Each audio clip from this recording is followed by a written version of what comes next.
Devant nous aujourd'hui, nous avons une belle parabole. C'est l'une des paraboles de Jésus-Christ. Là où il dit, le royaume des cieux est semblable à un homme, un marchand de perles. Un marchand de perles qui cherchait de belles perles. Ayant trouvé une, nous dit Jésus, il se rend à la maison, il ramasse tout ce qu'il a et les vend pour pouvoir acheter cette perle. Le marchand dont il est question ici, c'est le Seigneur Jésus-Christ lui-même. Parce que le texte nous dit que le marchand a tout laissé pour pouvoir acheter cette perle. Donc le marchand, c'est Jésus-Christ. Et la perle représente une âme perdue. Une âme perdue. Sur la base de ces généralités, j'aimerais faire 4 observations spécifiques. Premièrement, la Bible nous dit que le marchand de perles est allé chercher de belles perles. Observation numéro 1. Toute âme est belle aux yeux de Dieu. Est-ce que ça va, chers amis? Toute âme est belle aux yeux de Dieu. Si l'on demandait de décrire certaines choses qui sont belles dans ce monde, certains parleraient peut-être de la beauté des fleurs, d'autres parleraient de la gloire des étoiles, d'autres parleraient encore du charme d'un beau morceau de musique. Mais aux yeux de Dieu, il n'y a rien qui soit plus beau ou encore plus belle qu'une âme. Pourquoi une âme est si belle aux yeux de Dieu? Peu importe la personne, peu importe sa condition sociale, peu importe son niveau intellectuel, peu importe son statut économique, tout homme, toute âme devant Dieu est belle. Pourquoi? Parce que chaque âme, il est vrai que une fleur peut être vraiment belle. Une étoile qui scintille peut être vraiment belle également. Un morceau de musique peut être très beau. Mais la musique n'a pas été créée à l'image de Dieu.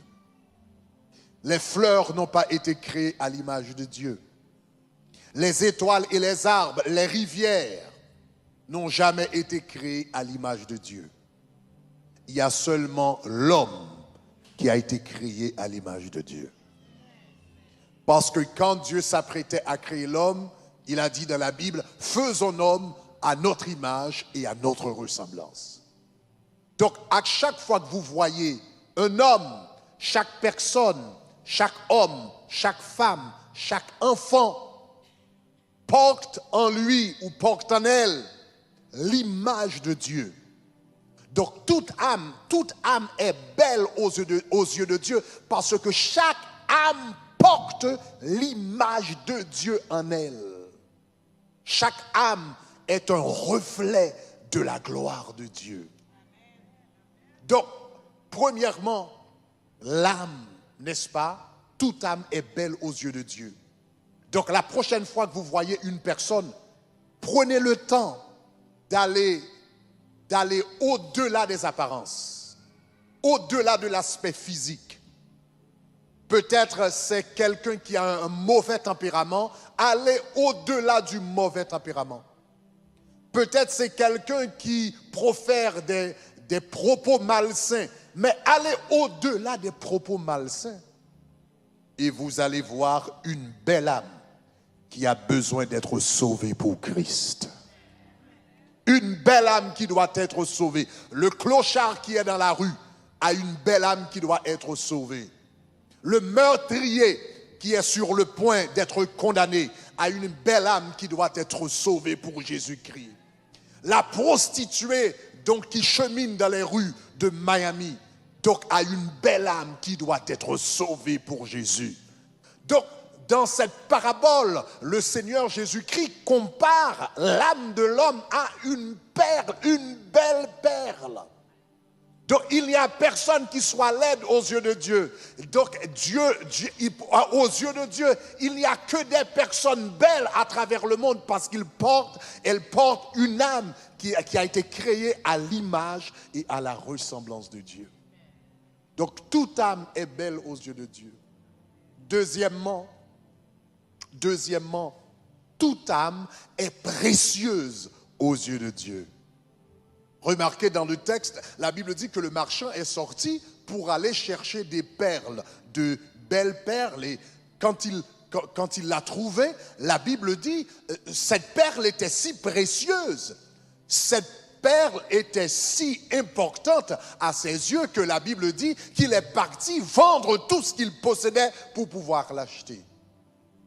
Toute âme est non seulement belle aux yeux de Dieu, mais deuxièmement, toute âme est précieuse aux yeux de Dieu. Disons précieuse. L'âme de l'homme est si précieuse que la Bible dit que le Seigneur Jésus-Christ a laissé son trône dans les cieux.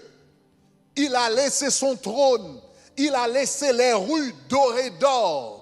Il a les rues dorées. Il a laissé les rues dorées. Il a laissé donc les adorations 24 sur 24. Les adorations des 24 vieillards. Il a tout laissé dans le ciel. La Bible dit pour être né dans une étable avec des animaux. L'âme de l'homme était si précieuse à ses yeux qu'il a consenti à tout laisser, son trône, l'orgue du ciel, l'adoration du ciel, les merveilles du ciel, pour aller naître dans une étape avec des animaux. Mais non seulement il est né dans une étape avec des animaux, mais la Bible dit qu'il a épousé notre condition de pauvreté et il s'est donné à notre place. Donc l'apôtre Paul nous dira, vous savez la grâce de notre Seigneur Jésus-Christ, qui de riche qu'il était s'est fait pauvre, afin que par sa pauvreté, nous soyons enrichis. De riche qu'il était, notre âme était si importante à ses yeux, de riche qu'il était, la Bible dit, il a vendu comme ce marchand qui a vendu tout ce qu'il possédait pour avoir cette perle. Le Seigneur Jésus-Christ a laissé tout ce qu'il avait dans le ciel. Il a tout laissé, il a tout abandonné pour pouvoir acquérir cette perle. Et cette perle, c'est une âme humaine. C'est l'âme humaine, précieuse. L'âme est non seulement si précieuse que Jésus-Christ a non seulement tout abandonné pour pouvoir trouver l'âme de l'homme, acquérir l'âme de l'homme, acheter l'âme de l'homme, mais la Bible dit qu'il a consenti les souffrances sur le bois du calvaire. Il a consenti la trahison de Judas.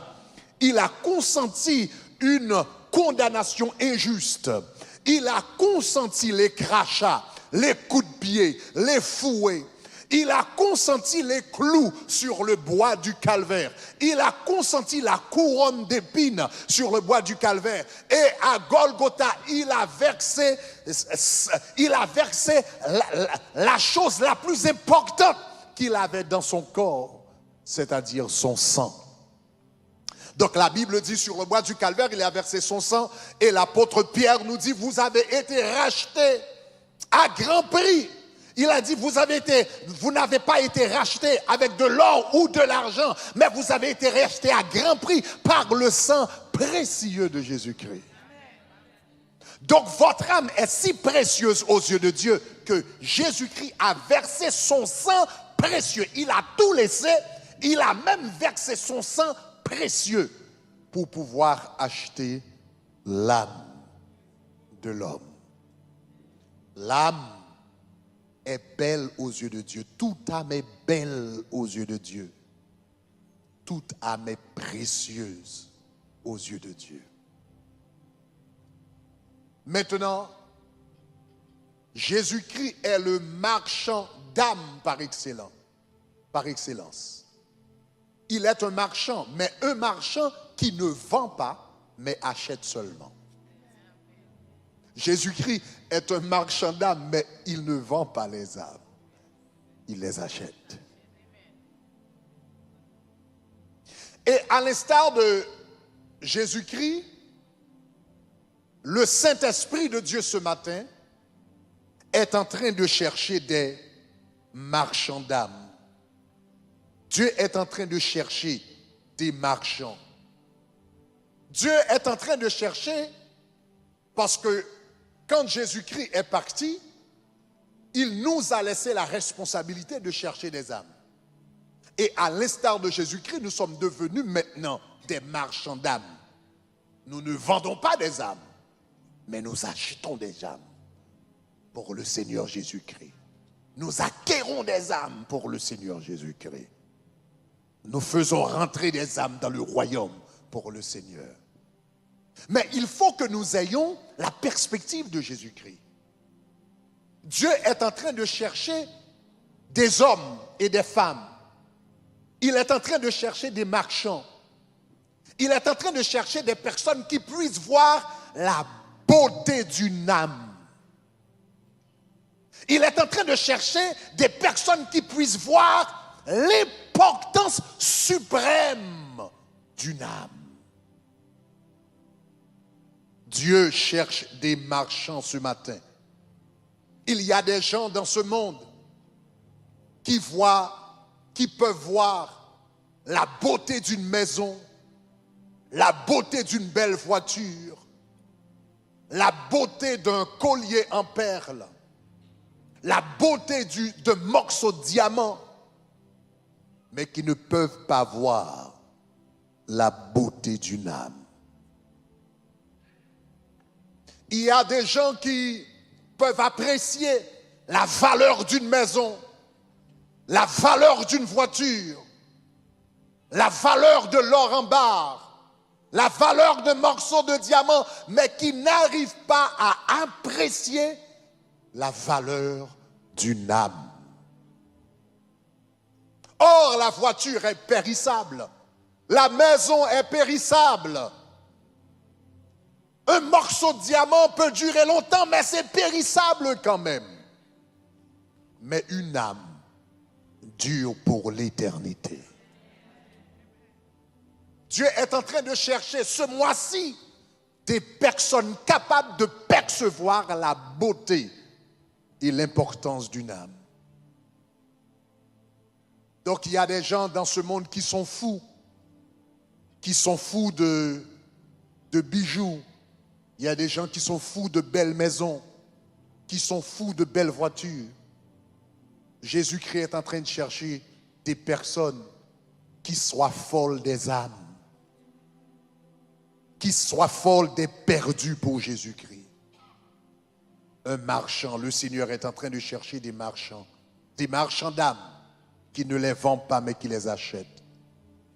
Vous voyez, un marchand, c'est un homme ou une femme d'affaires par excellence. Un marchand n'est pas obligé d'être au marché pour reconnaître une bonne affaire. Je reprends. Un marchand n'est pas obligé d'être au marché pour reconnaître une bonne affaire. C'est dans sa nature. C'est dans son être.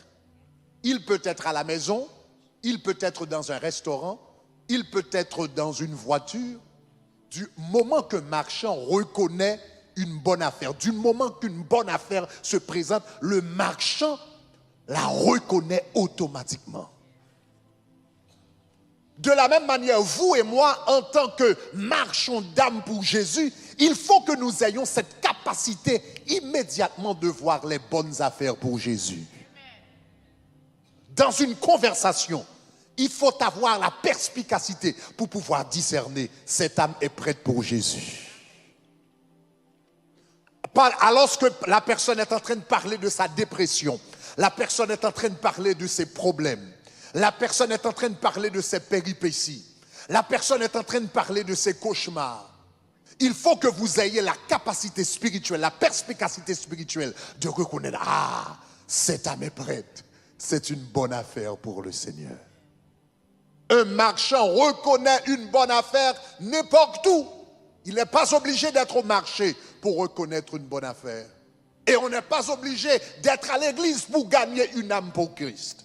On n'est pas obligé d'attendre un message d'évangélisation et qu'un pasteur dise « Viens à Jésus aujourd'hui ». On n'est pas obligé d'attendre ça pour voir une bonne affaire.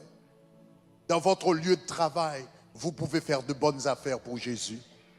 Dans votre voiture, dans votre automobile, vous pouvez faire de bonnes affaires pour Jésus.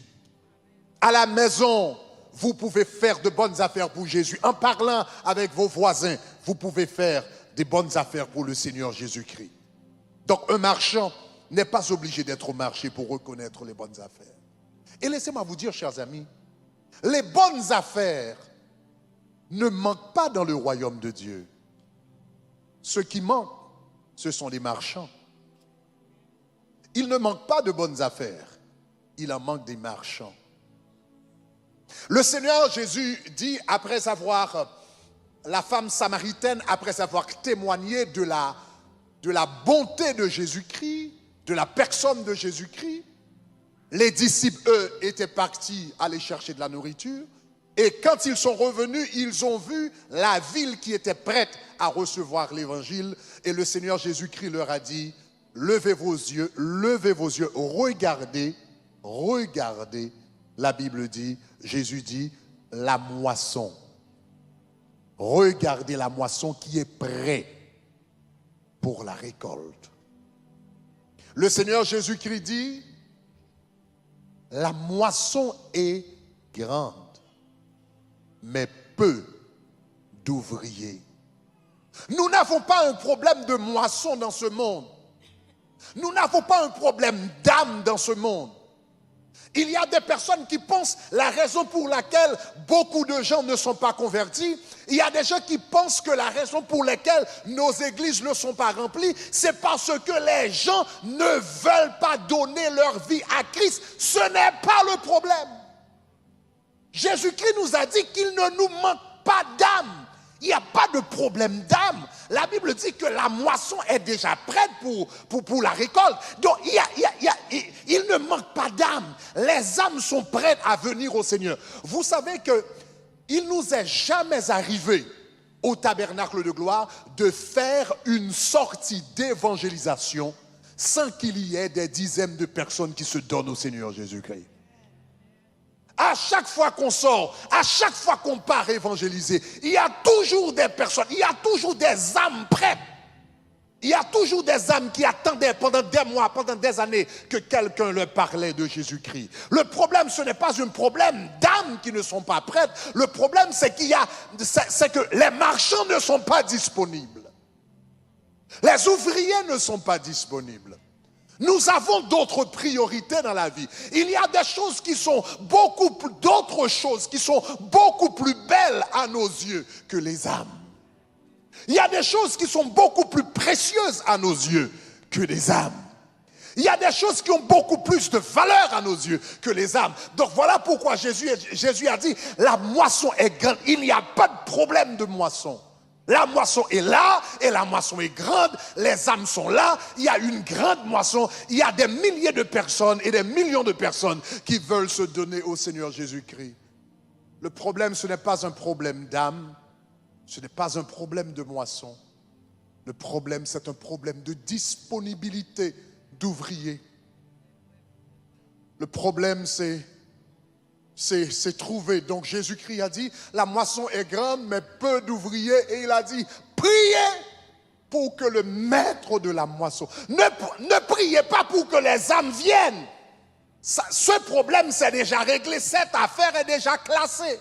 C'est un problème réglé. Jésus n'a jamais dit de prier pour les âmes. Il n'a pas dit de prier pour les âmes perdues. Il a dit, la moisson est grande, mais peu d'ouvriers.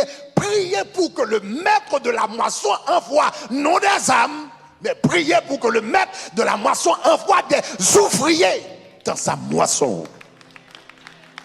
La raison pour laquelle nos églises ne sont pas remplies, c'est parce que ce n'est pas parce que le monde est corrompu, les gens ne veulent pas se donner au Seigneur. C'est parce que vous et moi, nous avons d'autres priorités dans la vie. Il y a d'autres choses qui sont belles à nos yeux. Il y a d'autres choses qui ont de la valeur à nos yeux. Il y a d'autres choses qui sont importantes à nos yeux. Conséquemment, nous ne sommes pas disponibles entre les mains du Seigneur pour qu'il puisse nous utiliser.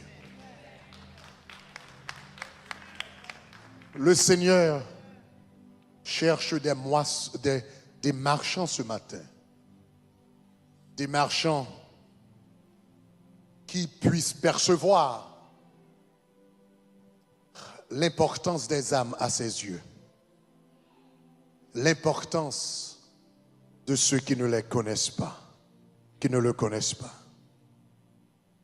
Et pour certains de vous, comme ce marchand, certains, pas tout le monde, mais certains d'entre vous, devra peut-être tout abandonner pour pouvoir chercher des âmes pour Christ.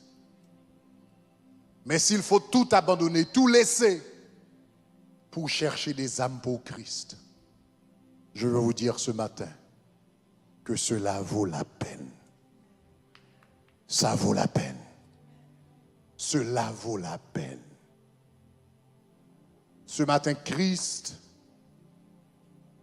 n'est pas surtout à la recherche des âmes, il est à la recherche des marchands. Et la question que Dieu vous pose ce mois-ci, peut-il compter sur vous? Pouvez-vous percevoir la beauté d'une âme? Pouvez-vous percevoir la beauté d'une personne qui se donne au Seigneur, qui laisse sa vie passer, qui laisse ses vices, qui laisse le monde, qui laisse la drogue, qui laisse l'adultère, qui laisse, etc., les choses de ce monde. Pouvez-vous voir la beauté d'une âme qui se donne à Christ? Pouvez-vous voir la valeur d'une âme? La valeur d'une âme.